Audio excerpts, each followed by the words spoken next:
All right, we have section 4, properties of similarity. This is the last section of our similarity unit.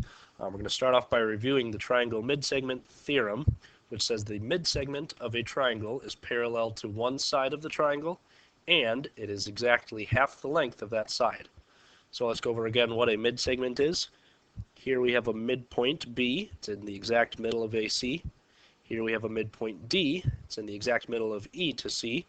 If we connect those two midpoints, B over here to D, that length is called the midsegment. Now, what do we know about that midsegment? It has to be parallel to this third side. And let's say we called this third side 10 feet long. This has to be 5 feet long. It always has to be exactly 1/2 of that length. Okay, so we're going to look now something new that's actually fairly similar to that theorem. It's called the triangle proportionality theorem, and its converse. So this one goes both ways. If we have a random line that is parallel to one of the line or one side of a triangle, and it happens to intersect the other two sides, then it divides those sides into segments of proportional lengths. Another way to think of that, kind of the flip side, if a line intersects two sides of the triangle and separates the sides into proportional corresponding segments, then it has to be parallel to the third side of that triangle. So what does this mean?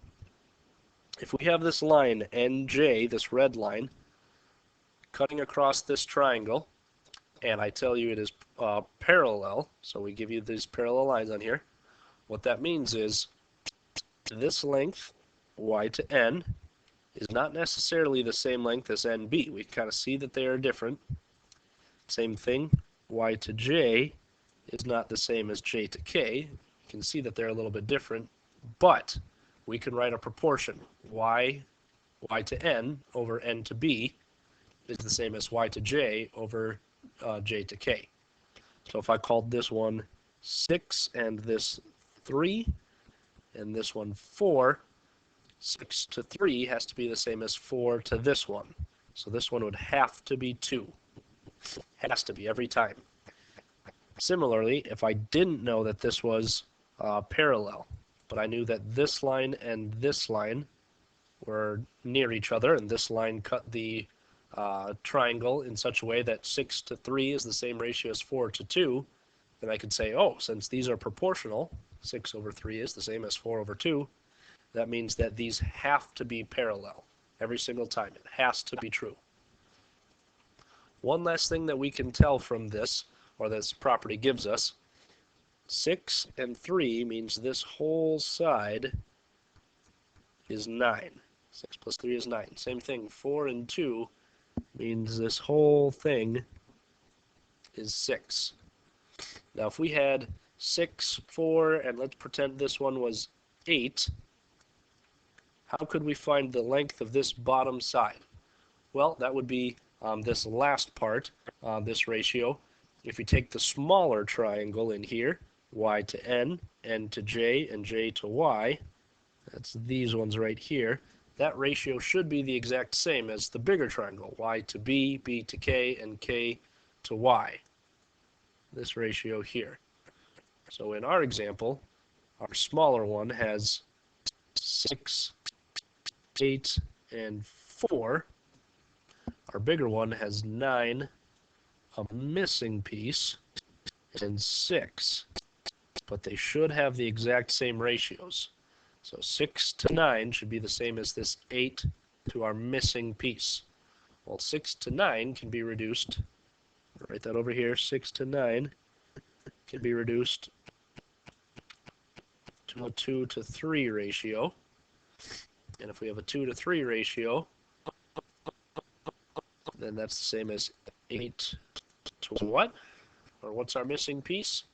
If you cross multiply this, get 24 divided by 2, this missing piece would be 12. It has to be every time. Another way to look at that, 4 to 8, that's just a multiply by 2 kind of a ratio. So take 6 and multiply by 2, and we get 12. It has to be. So these ratios have to stay true from the smaller triangle to the bigger triangle if we have this line here that is parallel to this other line. Proportional parts of parallel lines. If 3 or more parallel lines intersect 2 transversals, then they cut the transversals proportionally. Again, what this is saying is we've got these 2 lines here that are just kind of random transversals, but we've got 3 lines, 1, 2, 3, that are parallel to each other.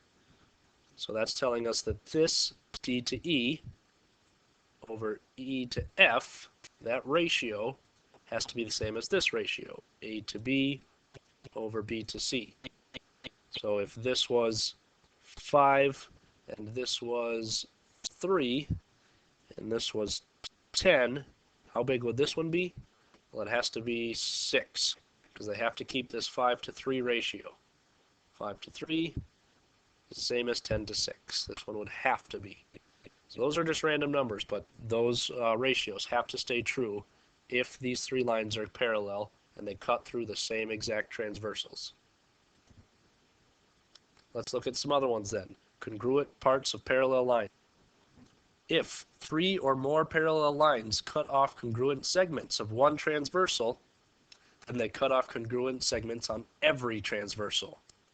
So we've got these lines here. We can see that they are parallel. 1, 2, 3, 4, 5, 6 of them. And they cut this line going up and down and this diagonal line. If each of these red segments is the same length, so all of these are congruent, that means all of the blue ones have to be congruent as well. Other way around, if all of these blue ones are congruent, because they're cut by the same parallel lines, that means all of these red ones have to be congruent. This doesn't mean that the red ones are the same length as the blue ones.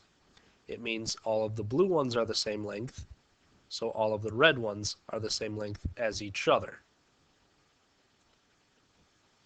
So let's see how this looks in an example.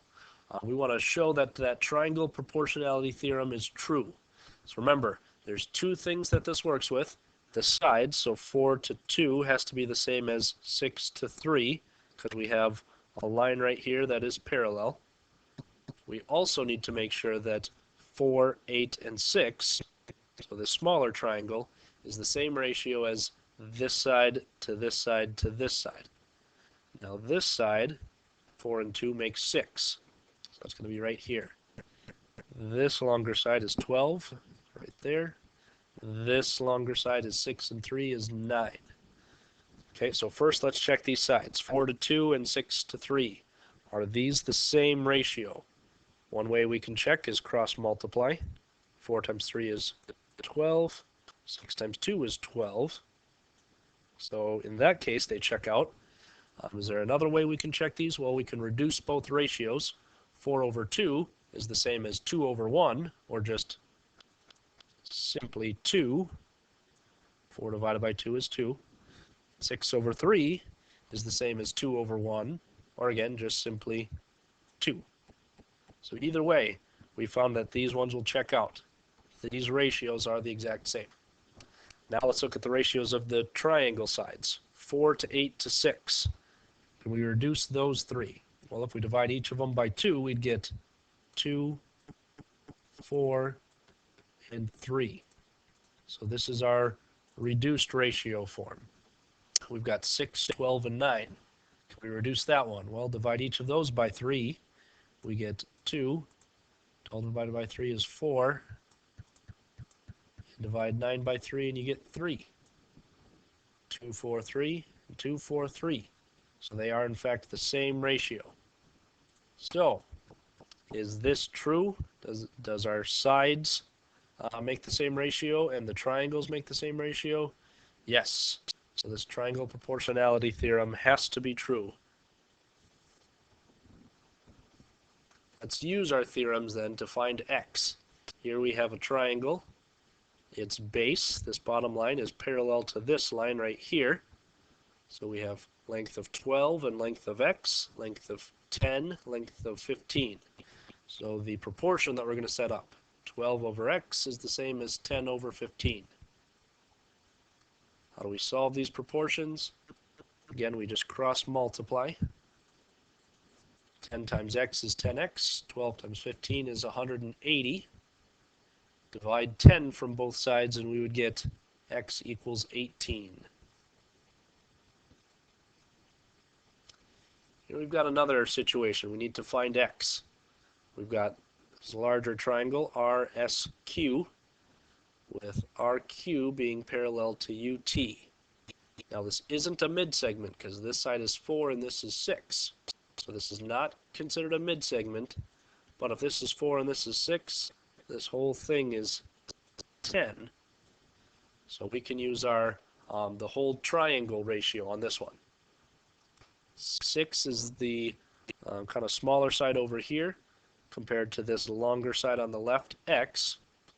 So part of our ratio should say, 6 to x. Now again, in the spot of 6 on our larger triangle is 10.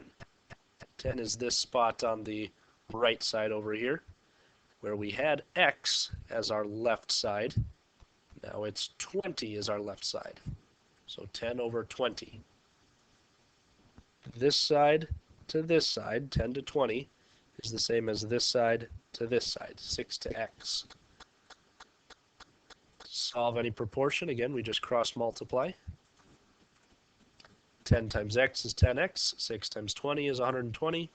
Divide 10 from both sides and we get x equals 12.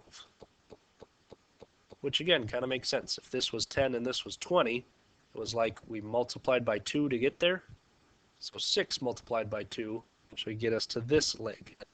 6 multiplied by 2 is 12. So it fits perfect.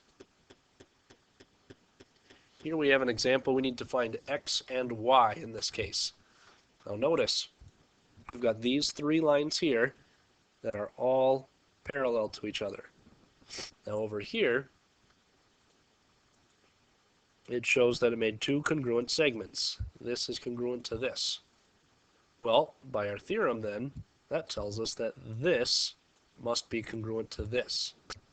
Because these 3 are parallel, every transversal that they cut is going to be proportional. And if these ones are proportional in such a way that they're the exact same, so they are congruent, these ones must also be the exact same, or congruent. So if these 2 are the exact same, and these 2 are the exact same, we can write up 2 different formulas, or 2 different equations. One saying that 3x minus 4 equals 6 minus 2x, and one saying that 5/3 y plus 1 equals 3y. I'm going to rewrite 3y as 9 over 3y, or 9/3 y. 9 divided by 3 is 3, so it means the same thing.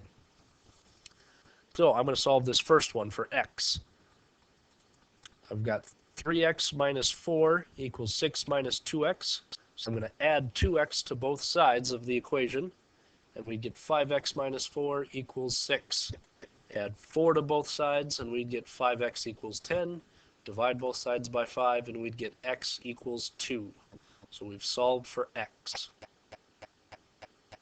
Moving right along, here we've got 5/3 y plus 1 equals 9/3 y. Remember, 9/3 is the same as 3. If I subtract 5/3 y from both sides, this side is just left with 1. This side now has 4/3.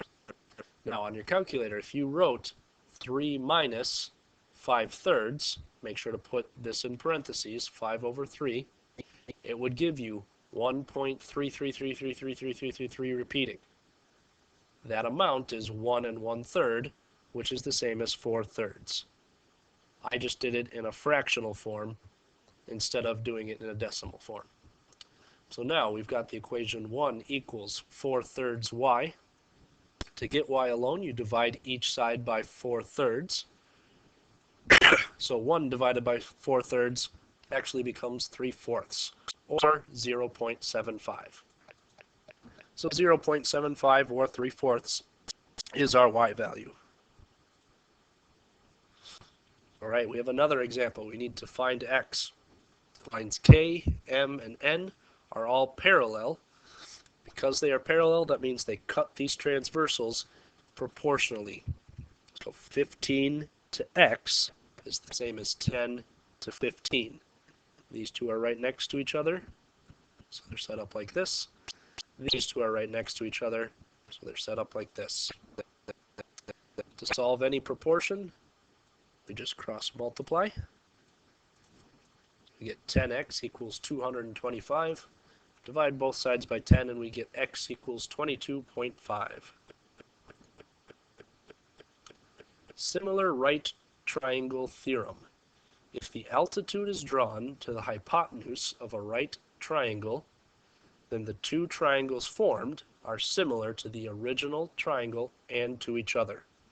It's kind of a mouthful. What that's saying is, if we've got this larger triangle on the outside, I'm going to draw it in blue, and then we draw in this straight up and down line, that's called the altitude, or it's like the height. If we were to draw in that height, that's going to cut this triangle into technically 3 triangles.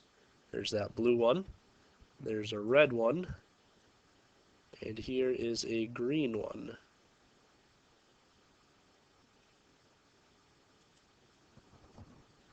Okay, so we have the blue, the red, and the green triangles. There's 3 of them. Now, if we were to put the hypotenuse of each one, so the hypotenuse of the blue one is AD, hypotenuse of, oops, I should have done these in the other colors. The hypotenuse of this green one is CD, and the hypotenuse of this smaller one is AC. So the hypotenuse of each, as a ratio, equals the ratio of the smaller leg of each. So smaller leg on the blue one is A to C. Smaller leg on the green one is B to C. And smaller leg on the red one is this A to B. So all the hypotenuses together should be the same as the ratio of all the smaller legs, should be the same as the ratio of all the bigger legs. So they should all be similar to each other. So, as an example here, it asks us to draw each similar triangle separately and write a similarity statement for all 3 triangles. So here's that same picture. We've got a right triangle with the altitude drawn in. I'm going to pick up and move this triangle here, and then I'm also, just to make it easier to see, I'm going to flip it. So everything is still in its spot. It's just a little backwards, H, F, and G, and this is the larger of those triangles. I'm also going to grab this red one, move it over here, and then I'm going to twist it so that we can get that right angle in the bottom. So you can kind of see how this triangle and this triangle match up. Same thing with this blue one. I'm going to move this aside, spin it just a little bit so it looks like, again, you can see how they all match up. Notice how the black one looks like just a bigger version of the red one, which looks like just a bigger version of the blue one. So these are, none of them are congruent. They're not all the same size, but they are all similar. They have the same angles in them. So what would be a similarity statement for this? Well, this triangle, I'm going to start with the right angle and go FHG is the same as this triangle. Again, start with the right angle and go IFG is the same as this triangle. Again, start with the right angle, IHF. So this is my similarity statement. And again, we can say that this side compared to this side compared to this side would be the same ratio as this side compared to this side compared to this side, would be the same ratio as this hypotenuse compared to this hypotenuse compared to this hypotenuse. Next thing we want to look at is the geometric mean. It's the value of x in this proportion. A over x equals x over b. So when you have 2 different numbers, one on top and one on bottom, and you're trying to find a number in between them here, that would give you proportionally the same exact ratios.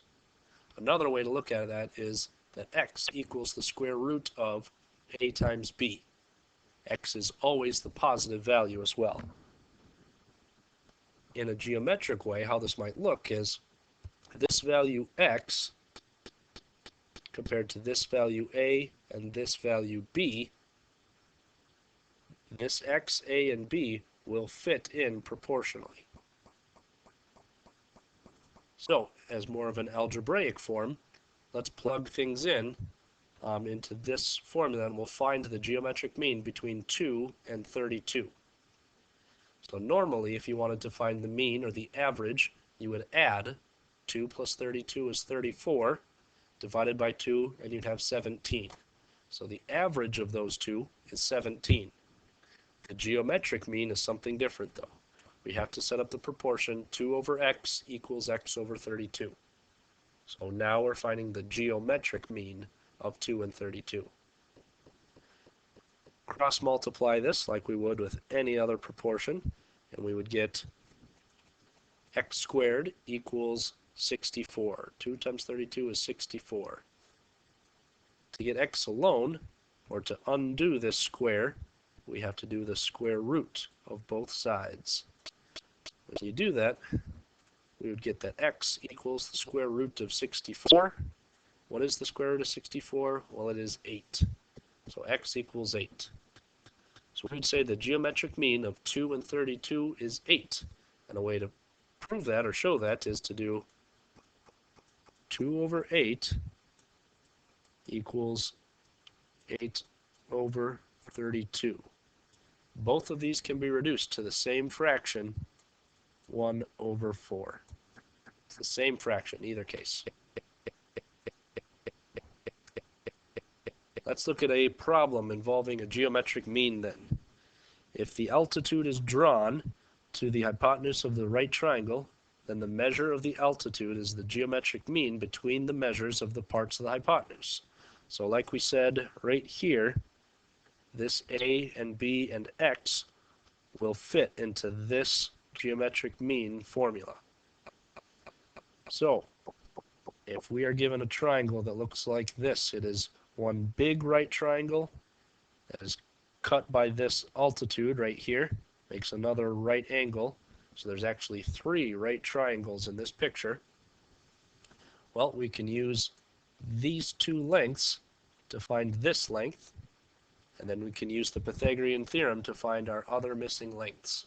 So first off, let's find x.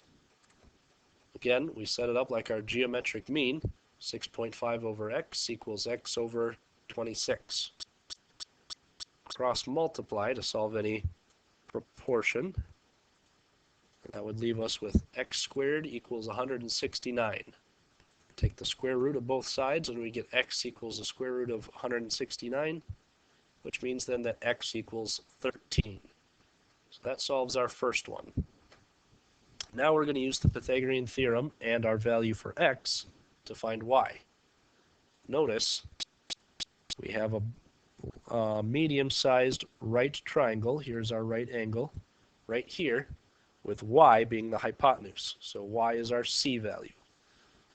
So we need to set up the Pythagorean theorem with y as our c value, x as 13 being one of our values, and 26 being our other leg. So 13 squared plus 26 squared equals y squared. 13 squared is 169, 26 squared is 676. Add those together and we get 845 equals y squared. You need to take the square root of both sides, so we get that y is the square root of 845, which is about 29.068. So now we've solved for y. Now we're going to use our Pythagorean theorem and x to solve for z. Again, notice here we have our right triangle. Z is now our hypotenuse, with x and 6.5 as the legs. So we write our Pythagorean theorem. 13 squared plus 6.5 squared equals the hypotenuse squared. That hypotenuse is z, so z squared.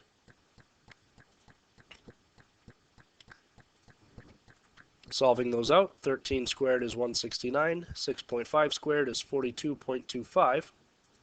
Add those together, and we get 211.25 equals z squared. Take the square root of both sides, and we get that z is the square root of 211.25, which is about 14.534. So now we've solved for x, y, and z. We're going to save this for the last video.